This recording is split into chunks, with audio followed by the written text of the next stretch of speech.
Bismillahirrahmanirrahim. Students, this is Parvez Evan and you are watching my YouTube channel Learn with Studyland. Students, अगर आपने मेरा channel अभी तक subscribe नहीं किया है तो इसे सब्सक्राइब करें so that you can get free access to all my videos on grammar and English language.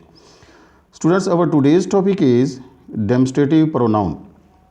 Before I proceed, I would like to classify this word demonstrative and pronoun. मैं आपको बताना चाहूँगा कि डेमोन्स्ट्रेटिव असल में क्या है. डेमोन्स्ट्रेटिव को डेमोन्स्ट्रेट या डेमोन्स्ट्रेट भी प्रोनाउंसिएट किया जाता है. It varies from region to region. इसकी ओरिजिन क्या है, सबसे पहले हम देखते हैं कि जो वर्ड डेमोन्स्ट्रेट है इसकी ओरिजिन क्या है और इसका माखूज़ कौन सी लैंग्वेज है. ये बेटा लैटिन वर्ड है. डेमोन्स्ट्रेट से ये माखूज़ है. डेमोन्स्ट्रेट लैटिन वर्ड डेमोन्स्ट्रेट से ये माखूज़ है. डेमोन्स्ट्रेट का लैटिन मीनिंग है दिखाना, शो करना या नुमाइश वगैरह करना. और as you know pronoun mean इसमें ज़मीर. डेमोन्स्ट्रेटिव प्रोनाउन कौन सा प्रोनाउन है? Such a pronoun that demonstrate और क्लासीफाई समथिंग, या किसी चीज़ की तरफ इशारा करता है या उसको एक्सप्लेन करता है, तो ऐसे इसमें ज़मीर को हम डेमोन्स्ट्रेटिव प्रोनाउन कहते हैं. Students, here are some synonyms of demonstrate. Demonstrate का एक डेमो है, एग्जिबिट है, प्रेजेंट है, शो है, रिवील है. आप अगर इन सारे वर्ड्स को देखें तो इन सारों का एक ही तकरीबन मानी बनता है, नुमाइश, मुज़ाहरा वगैरह. अब ये तो इनके उर्दू में मीनिंग्स हैं. आपने बेटा देखा होगा कि आप कहीं जाते हैं टीचिंग करने के लिए, तो जो कंसर्न्ड वहाँ पर ऑफिसर है या वहाँ पर जो एग्जीक्यूटिव बॉडी बैठी है वो आपसे कहता है कि हमें डेमो दें. डेमो मीन्स कि आप हमारे सामने उसको प्रैक्टिकली उसका मुज़ाहरा करें कि आप कितने स्किल्ड टीचर हैं. एग्जिबिट नुमाइश करना, प्रेजेंट पेश करना, शो दिखाना और रिवील ज़ाहर करना या खोल के सामने रख देना. तो इन सारों का तकरीबन एक ही मानी बन रहा है. तो अब इससे नतीजा क्या निकला डेमोन्स्ट्रेटिव प्रोनाउन का? डेमोन्स्ट्रेटिव प्रोनाउन वो इसमें ज़मीर है जो किसी चीज़ की तरफ इशारा करने के लिए इस्तेमाल किया जाता है. मसलन वो, ये, दिस, दीज, दैट वगैरह. अब ऐसा प्रोनाउन जो इन सारी चीज़ों को ज़ाहर करेगा, इन सारी अल्फाज की जगह पर इस्तेमाल होगा, मसलन ये, वो वगैरह के लिए, तो उसे हम डेमोन्स्ट्रेटिव प्रोनाउन कहेंगे. Here is a list of some demonstrative pronouns: this, that, such, one. Students, यहाँ पर एक बहुत ही इम्पोर्टेंट चीज़ आपको बताता चलूँ मैं. अक्सर मैं आपको ऐसी चीज़ें बताता हूँ जो आम ग्रामर की बुक्स में या आम लेक्चर्स में आपको अवेलेबल नहीं होती हैं. मैं इंतहाई डेप्थ में जाकर उनकी सबकी एक्सप्लेनेशन आपको देता हूँ. अमूमन आपको ग्रामर की बुक्स में ये दो अल्फाज डेमोन्स्ट्रेटिव प्रोनाउंस तो मिलेंगे, this and that, but such and one आपको बहुत ही रेयर मिलेंगे. तो सच और वन को मैं सेपरेट रखता हूँ और दिस और दैट को मैं फ़िलहाल यहाँ पर एक्सप्लेन करता हूँ. दिस इस्तेमाल होता है नियर की चीज़ों के लिए. दिस किसके लिए इस्तेमाल होता है बच्चों?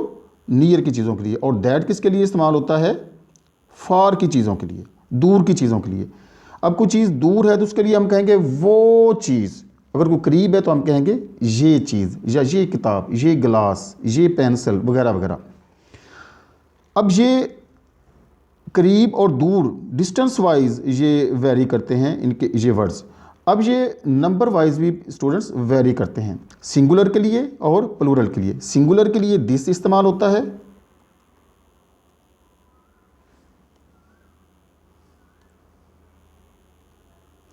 और प्लूरल के लिए बेटा क्या इस्तेमाल होता है? दैट. ये सिंगुलर नंबर वाइज भी आपके सामने मैंने रख दिए हैं और डिस्टेंस वाइज भी आपके सामने रख दिए हैं. यानी करीब की चीज़ के लिए हम दिस इस्तेमाल करते हैं और दूर की चीज़ के लिए दैट इस्तेमाल करते हैं. वाइल सिंगुलर फॉर्म के लिए हम दिस एंड प्लूरल के लिए दैट. इंग्लिश में स्टूडेंट्स आपको ये चीज़ अंडरस्टैंड करनी चाहिए कि इंग्लिश में वेरिएशन है। वेरिएशन किस में है? उर्दू में आपके पास लफ्ज़ वो ही आता है, वो। अगर इसको पर्सनल प्रोनाउन के तौर पर लिया जाए, यानी कि ज़मीर शख्सी के तौर पर लिया जाए तब भी, और अगर डेमोन्स्ट्रेटिव प्रोनाउन के तौर पर, यानी कि इसमें इशारा के तौर पर लिया जाए तब भी वो ही इस्तेमाल होता है। वाइल इन इंग्लिश इसके जो वर्ड्स हैं वो बेटा वेरी करते हैं, मतलब दिस एंड दैट हैं, और ही, शी, इट, जेंडर वाइज भी वेरी करते हैं ये। और जब इनको डिस्टेंस वाइज देखा जाए तब भी ये इंग्लिश में इनमें वेरिएशन है दैट में। उर्दू में इनके लिए सिर्फ एक लफ्ज़ वो ही इस्तेमाल होता है, अगर ये डेमोन्स्ट्रेटिव प्रोनाउन हो या पर्सनल प्रोनाउन हो, इसमें कोई फ़र्क नहीं है। अब मैं चलता हूँ सच एंड वन की तरफ। स्टूडेंट्स, सच एंड वन के बारे में आपको एक चीज़ बताता चलूँ कि आम ग्रामर की बुक्स में ये दो अल्फाज आपको डेमोन्स्ट्रेटिव प्रोनाउन की लिस्ट में बहुत ही कम मिलेंगे, तो इसकी मैं आपको एक्सप्लेनेशन करता चलूँ। मसलन मैं कहता हूँ कि ऐसा काम नहीं करना चाहिए, ऐसा हुआ, ऐसा हुआ, वो ऐसा है। तो इस किस्म का जो लफ्ज़ ऐसा है, इसके लिए जो लफ्ज़ इंग्लिश में यूज़ होता है वो सच है। तो इसलिए जब ऐसा या वैसा या कैसा वगैरह के अल्फाज इस्तेमाल हो रहे हैं तो ये भी इशारा के लिए इस्तेमाल हो रहे हैं, और अगर ये इशारा के लिए इस्तेमाल हो रहे हैं तो ये सारे के सारे डेमोन्स्ट्रेटिव प्रोनाउन की लिस्ट में आएंगे। अब मैं आपको बताता हूँ वन। आप अमूमन कहते हैं कि वो वाली चीज़ मेरी है, वो वाला मुझे दिखाओ। आप दुकान पर जाते हैं स्टूडेंट्स, आप शूज़ देखते हैं तो शॉपकीपर से आप कहते हैं कि वो वाले दिखाएं, वो जो ब्लैक वाले हैं, वो जो पिंक वाले पड़े हैं ना, वो वाले दिखाएं। नहीं, मुझे वो येलो वाले चाहिए। तो अब जब ऐसी स्टेटमेंट्स आप बोल रहे होते हैं तो उसमें जो वर्ड वाला आप बोलते हैं ना, वाला, वो वाला, ये वाला, या ब्लू वाला, या रेड वाला, या बड़े वाला, या छोटे वाला, इस किस्म के जब आप लफ्ज़ इस्तेमाल बोलते हैं, करते हैं, तो वो भी इशारा कर रहे होते हैं किसी चीज़ की तरफ। तो लफ्ज़ जो वाला है इसकी इंग्लिश में कोई स्पेसिफिक ट्रांसलेशन नहीं है। तो यही जो वाला है, इसके लिए हम जब इंग्लिश में उसकी ट्रांसलेशन करते हैं तो हम कहते हैं red one, please let me see this red one, please let me check blue one, the pink one is mine, the pink one is yours. इस किस्म की स्टेटमेंट्स में जो आप वाला का लफ्ज़ इस्तेमाल करते हैं वो रिलेट करता है वन के साथ, उसका रिलेशन है, और इसके ये मीनिंग्स को एक्सप्लेन कर रहा होता है। तो इसलिए जो वन है ये भी डेमोन्स्ट्रेटिव प्रोनाउन है, सच भी डेमोन्स्ट्रेटिव प्रोनाउन है, और this and that are already I have explained you, both of these are demonstrative pronouns. Not both of these but all of these are demonstrative pronouns, this, that, such and one. This का ये plural form है these, and that की plural form है those. तो ये मैं बताना आपको भूल गया था। दिस की plural form these and that की प्लूरल फॉर्म दोज, इनकी सिंगुलर और प्लूरल फॉर्म्स नहीं है सच और वन की।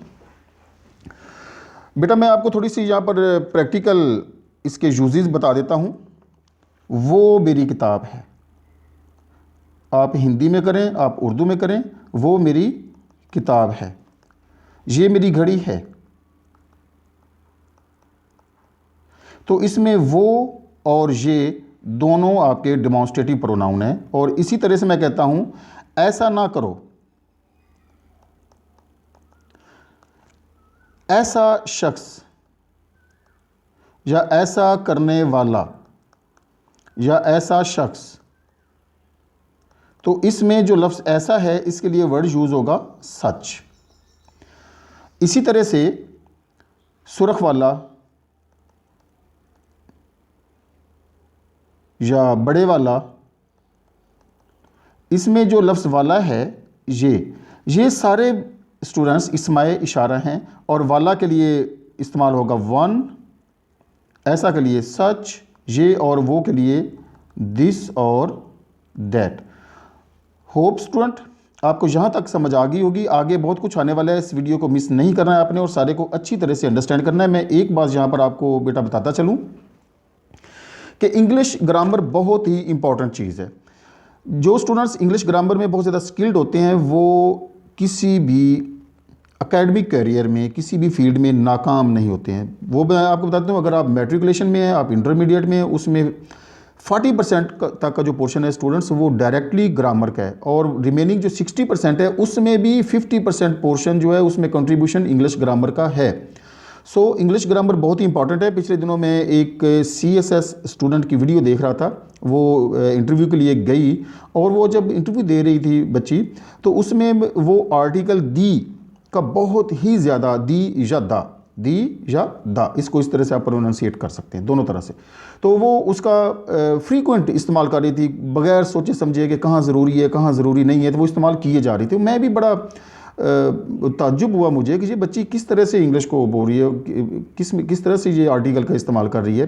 तो at the end of interview, वो एक डेमो इंटरव्यू था, ये भी आपको मैं बता दूं, मुझे बाद में अंदाज़ा हुआ कि ये डेमो इंटरव्यू और वो एक प्रैक्टिस के तौर पर लिया जा रहा था। तो उसमें जो इंटरव्यूअर थे उन्होंने बाद में उसको रिजेक्ट कर दिया, उस स्टूडेंट को की सिलेक्शन ना की बल्कि उसको रिजेक्ट कर दिया। और रीज़न क्या थी रिजेक्ट करने की? Unnecessary use of the, unnecessary use of the, कि उसने जो वर्ड आर्टिकल दी है इसको गैर ज़रूरी तौर पर इस्तेमाल करना शुरू कर दिया था, और इस वजह से उसको रिजेक्ट कर दिया गया। अंदाज़ा हुआ कि उसकी ग्रिप ग्रामर पर नहीं है। सो बेटा, इंग्लिश ग्रामर को अच्छी तरह से अंडरस्टैंड करें। मैं इतना ज़्यादा टाइम इसलिए ले रहा हूँ कि ग्रामर बहुत ही सेंसिटिव है, इसमें बहुत सारी चीज़ें मिक्सअप समटाइम हो जाती हैं, प्रोनाउंस आपस में मिक्सअप हो जाते हैं, नहीं पता चलता है कि कौन सा वर्ड है, ये कौन सा प्रोनाउन है, इसको कौन सा नाम देना है, तो वो कॉन्टेक्स्ट के लिहाज से आपको फिर वहाँ पर समझना पड़ता है। इसलिए मेरी ये कोशिश होती है कि मैं आपको हर एक चीज़ समझा के चलूँ ताकि अच्छी तरह से आप अंडरस्टैंड कर सकें। यहाँ पर मैं बेटा आपको डेमोन्स्ट्रेटिव एडजेक्टिव्स और डेमोन्स्ट्रेटिव एडवर्ब्स, सॉरी यहाँ पर दोनों एडजेक्टिव लिखे गए हैं, so this is adverb, this is not adjective but adverb, और जहाँ पर मैं इसको एडवर्ब के तौर पर एक्सप्लेन करूँगा। आप सोचेंगे कि ये हम डेमोन्स्ट्रेटिव प्रोनाउन कर रहे हैं, तो यहाँ पर डेमोन्स्ट्रेटिव एडजेक्टिव्स और डेमोन्स्ट्रेटिव एडवर्ब्स कहाँ से आ गए हैं? पिछले लेक्चर में मैंने बेटा आपको इंट्रोगेटिव प्रोनाउन जब मैंने आपको करवाया है, तो इंट्रोगेटिव प्रोनाउन में मैंने इंट्रोगेटिव एडजेक्टिव और एडवर्ब भी एक्सप्लेन किए हैं। ये एक्सप्लेन करना इसलिए ज़रूरी है कि ये वेरिएशन होती है फ्रॉम कॉन्टेक्स्ट टू कॉन्टेक्स्ट। देखिए स्टूडेंट्स, एक चीज़ आप जहन में रख लें कि नाउन और प्रोनाउन दोनों इकट्ठे ये एक जगह पर इस्तेमाल हरगिज़ नहीं हो सकते हैं। या पहले प्रोनाउन आ जाए बाद में नाउन आ जाए, पहले नाउन आ जाए बाद में प्रोनाउन आ जाए, ये दोनों इकट्ठे इस्तेमाल एक ही चीज़ के लिए इस्तेमाल हरगिज़ नहीं हो सकते हैं। बिकॉज प्रोनाउन का जो फंक्शन है वो रिप्लेस करना है नाउन को। ये किसको बेटा रिप्लेस करता है? नाउन को। तो ये रिप्लेस करता है, नाउन की जगह लेता है। जब नाउन मौजूद है तो फिर ये वहाँ पर नहीं आएगा, हम नाउन को हटाएंगे तो फिर वहाँ पर हम प्रोनाउन इस्तेमाल करेंगे। बट समटाइम आप देखते हैं कि एक सेंटेंस में नाउन और प्रोनाउन, पहले प्रोनाउन आ जाता है और उसके बाद नाउन आ जाता है। मसलन वो किताब, दैट बुक, या ये लड़का, दिस गाय या दिस बॉय। अब यहां पर देखें, बॉय नाउन है और बुक नाउन है, साथ में दैट और दिस इस्तेमाल हो गए हैं। ये दोनों दिस और दैट जो है ये डेमोन्स्ट्रेटिव प्रोनाउंस हैं। तो जब ये प्रोनाउन हैं बेटा, तो फिर ये नाउन के साथ तो हरगिज़ आ ही नहीं सकते हैं, ये तो नाउन को रिप्लेस करने के लिए इस्तेमाल होते हैं। तो ये गलत हो गया ना, इसको आप थोड़ा सा अंडरस्टैंड करें ज़हन में कि ये गलत हो गया कि नाउन के साथ प्रोनाउन आ गया। सो आता भी है this boy, this book, that book वगैरह आते भी हैं। अब क्या हर जगह पर जब ऐसी सिचुएशन होती है तो क्या वो फ्रेज़ या वो सेंटेंस गलत होता है? नहीं, गलत नहीं होता है। उसके पीछे एक रीज़न है, वो मैं आपको समझाने वाला हूँ। स्टूडेंट्स, आपको मैंने एडजेक्टिव्स के लेक्चर में समझाया था कि एडजेक्टिव्स क्या होते हैं। एडजेक्टिव होता है such a word that qualifies a noun, एक नाउन को क्वालिफाई करता है। क्या करता है बेटा? एक नाउन को क्वालिफाई करता है, उसको रिप्लेस नहीं करता है। ऐसा वर्ड जो नाउन को रिप्लेस करे वो प्रोनाउन है, और जो नाउन को क्वालिफाई करे वो क्या है? एडजेक्टिव है। जो नाउन को क्वालिफाई करे वो एडजेक्टिव है और जो नाउन को रिप्लेस करे वो प्रोनाउन है। अब देखें कि जो दैट और दिस हैं ये दोनों, ये बॉय को और बुक को क्वालिफाई कर रहे हैं, उनको रिप्लेस नहीं कर रहे।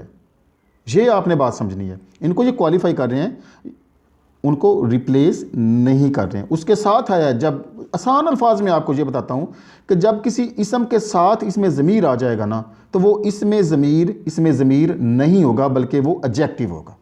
यानी नाउन के साथ जो भी लफ्ज़ आना है, बात को आप ज़हन नशीन कर लें, नाउन के साथ जब भी कुछ चीज़ इस्तेमाल होगी वो उसका प्रोनाउन नहीं होगा बल्कि उसका एडजेक्टिव होगा। सो यहाँ पर जो दैट और दिस हैं ये एडजेक्टिव्स हैं, और ये कौन से एडजेक्टिव्स हैं? चूँकि ये डिमॉन्स्ट्रेशन के लिए इस्तेमाल होते हैं तो ये डिमॉन्स्ट्रेटिव एडजेक्टिव बन जाते हैं।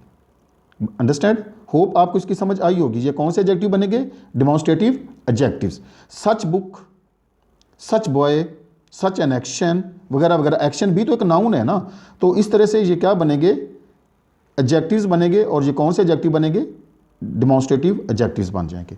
अब मैं चलता हूँ डिमॉन्स्ट्रेटिव एडवर्ब की तरफ। स्टूडेंट्स, आपको मैंने बताया हुआ है कि एक लफ्ज़ जो नाउन को क्वालिफाई करता है वो एडजेक्टिव है, और जो वर्ब को क्वालिफाई करता है वो क्या है बेटा? एडवर्ब है। वो क्या है? एडवर्ब है। इसी तरह से ये दिस और दैट जब एक वर्ब के साथ इस्तेमाल होंगे, यानी नाउन के साथ इस्तेमाल हुए तो ये बन गए एडजेक्टिव्स, ये वर्ब के लिए इस्तेमाल होंगे तो ये बन जाएंगे डिमॉन्स्ट्रेटिव एडवर्ब्स। होप स्टूडेंट्स आपको इसकी समझ आ गई होगी कि अगर ये नाउन के साथ इस्तेमाल हुआ है तो ये एडजेक्टिव है, नाउन की जगह पर इस्तेमाल हुआ है तो ये प्रोनाउन है, वर्ब के साथ इस्तेमाल हुआ है तो ये एडवर्ब है। कौन सा एडवर्ब है? Demonstrative adverb. कौन सा एडजेक्टिव है? Demonstrative adjective. इस तरह से पिछले लेक्चर में आपने इंट्रोगेटिव एडजेक्टिव और इंट्रोगेटिव एडवर्ब भी पढ़े हैं। सो इस चीज़ को आपने बेटा अच्छी तरह से अंडरस्टैंड कर लेना है। यहाँ पर मैं एक और चीज़ आपको समझाता चलूँ। ये जो वर्ड डिमॉन्स्ट्रेट है,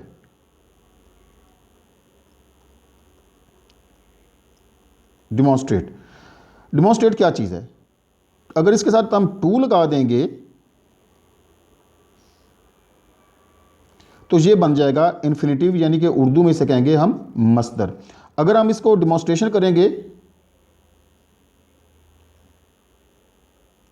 ये बन जाएगा इसम। चलो इस तरफ आ जाते हैं, इसम या नाउन। और अगर हम करेंगे डिमॉन्स्ट्रेट,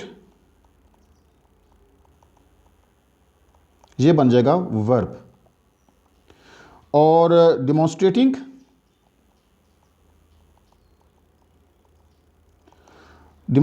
बन जाएगा बेटा प्रेजेंट पार्टिसिपल या गेरेंट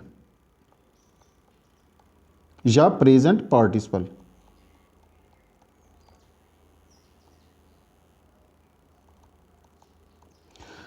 इसी तरह से डिमॉन्स्ट्रेटेड अगर हम करेंगे, मैं यहां पर लिख देता हूं,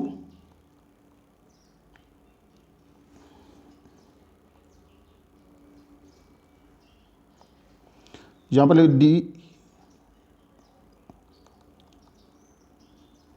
डिमॉन्स्ट्रेटिव करेंगे तो ये बन जाएगा पास्ट पार्टिसिपल। क्या बनेगा बच्चों? पास्ट। सो इस तरह से ये लफ्ज़ अपनी शक्ल को चेंज करता है। Demonstrate, to demonstrate, demonstration, demonstrate, demonstrating और डिमॉन्स्ट्रेटिव।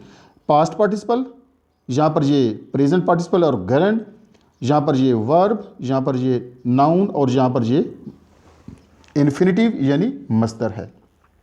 हो बेटा आपको समझ आ गई होगी। अब मैं चलता हूँ, ये कुछ सेंटेंसेस हैं, इनको ज़रा रीड करें। This is my house, that is your book, these are the balls I was looking for, these are boys, you are my friend and as such you deserve to be respected. Such performance is absolutely admirable.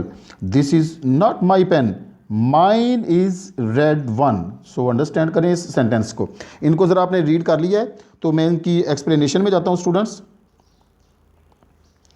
This is my book, इसमें जो word this है ये demonstrative pronoun है, इशारा कर रहा है ये मेरी किताब है। That is your book, that इसमें डिमॉन्स्ट्रेटिव प्रोनाउन है, इशारा कर रहा है, वो तुम्हारी किताब है। These are the balls I was looking for. So इसमें जो दीज है ये डिमॉन्स्ट्रेटिव प्रोनाउन है। दीज आर बॉयज़, यहाँ पर जो दीज है ये डिमॉन्स्ट्रेटिव प्रोनाउन है, और ये प्लूरल फॉर्म है दिस की। ये किसकी प्लूरल फॉर्म है स्टूडेंट्स? ये दिस की प्लूरल फॉर्म है, इसकी, और ये भी प्लूरल फॉर्म है। और जो दैट है इसकी प्लूरल फॉर्म है दोस। दैट की क्या है? Those. Okay, you are my friend and as such, यहां पर जो सच है ये डिमॉन्स्ट्रेटिव प्रोनाउन है। You deserve to be respected, यहाँ पर इनका प्रैक्टिकल मैंने इस्तेमाल सेंटेंसेस में आपके सामने रख दिया है। सच परफॉर्मेंस इज़ एब्सोल्युटली एडमायरेबल, ऐसी परफॉर्मेंस या ये परफॉर्मेंस, आप इसको अंडरस्टैंड करें, जो कहता है कि सच डिमॉन्स्ट्रेटिव प्रोनाउन नहीं है, ये उसके लिए चैलेंजिंग सिचुएशन है। सच परफॉर्मेंस इज़ एब्सोल्युटली एडमायरेबल। सो यहाँ पर जो सच है ये इशारा कर रहा है कि ये वाली ऐसी जो परफॉर्मेंस है ये बहुत ही एडमायरेबल है। सो यहाँ पर ये चीज़ जो है डिमॉन्स्ट्रेटिव प्रोनाउन है। This is not my pen, इसको अंडरस्टैंड करें, my pen, this is not my pen. Mine is red one, ये जो रेड वन है ये मेरा है। रेड वन, ये वाला जो है ना, ये सुर्ख वाला, ये मेरा है। तो इसमें जो वन है ये इशारे के लिए इस्तेमाल हो रहा है, रेड वन। यहाँ पर दिस या दैट या दीज या सच इस किस्म की कोई भी चीज़ इस्तेमाल नहीं हुई है, लेकिन फिर भी इशारा आपको फील होगा इसमें। आप स्टूडेंट्स देखें कि किसी भी लैंग्वेज में सेंस बहुत ज़्यादा मैटर करती है। आप सेंस को ज़रा इस्तेमाल करें और देखें कि माइन इज़ रेड वन, मेरा ये वाला जो सुर्ख है ना, ये सुर्ख वाला ये मेरा है। सो वाला का जो वर्ड जहाँ पर इस्तेमाल हो रहा है उसको ट्रांसलेट कर रहा है वन। तो वन जो है ये यहाँ पर डिमॉन्स्ट्रेटिव प्रोनाउन है। So let me summarise today's lecture students. आज हमने पढ़ा है डिमॉन्स्ट्रेटिव प्रोनाउन। सबसे पहले मैंने आपको डिमॉन्स्ट्रेटिव प्रोनाउन का ओरिजिन स्टूडेंट्स आपको बताया मैंने। ओरिजिन के लिहाज से ये लैटिन वर्ड है और डेमोस्ट्रेट से ये माखूज है।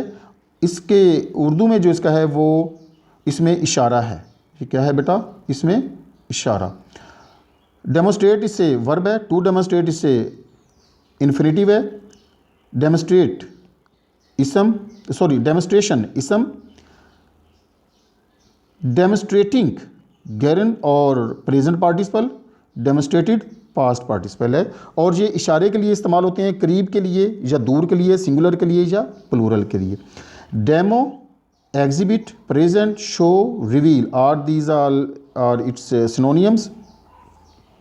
और here is a list. This, that, such, one are the demonstrative pronouns. इनकी सिंगुलर और प्लूरल फॉर्म्स और डिस्टेंस वाइज भी मैंने आपको एक्सप्लेन कर दिया, और इसका प्रैक्टिकल इस्तेमाल ऐसा ना करो वगैरह वगैरह, ये किताब मेरी घड़ी भी आपके सामने मैंने एक्सप्लेन कर दिए हैं। अब आगे चल के मैंने आपको बताया बेटा डेमोस्ट्रेटिव एडजेक्टिव्स और डेमोस्ट्रेटिव एडवर्ब्स। जब ये किसी नाउन के साथ आएगा तो ये डिमॉन्स्ट्रेटिव एडजेक्टिव होगा, जब ये किसी वर्ब के साथ आएगा तो ये डिमॉन्स्ट्रेटिव एडवर्ब होगा। यहाँ पर मैंने आपको बताया कि दिस बतौर मिसाल मैंने आपको दी है, दैट एग्जाम्पल के तौर पर दी है, दीज है, यहाँ पर भी दीज है, सच है, यहाँ पर भी सच है, और वन है। सो होप स्टूडेंट्स आपको आज का मेरा ये लेक्चर पसंद आया होगा, और अगर अभी तक आपने चैनल को सब्सक्राइब नहीं किया तो सब्सक्राइब करें ताकि मेरी वीडियोज़ आप तक आसानी के साथ पहुँचती रहें। अपना और अपने इस चैनल का ख्याल रखिएगा। अल्लाह हाफिज़।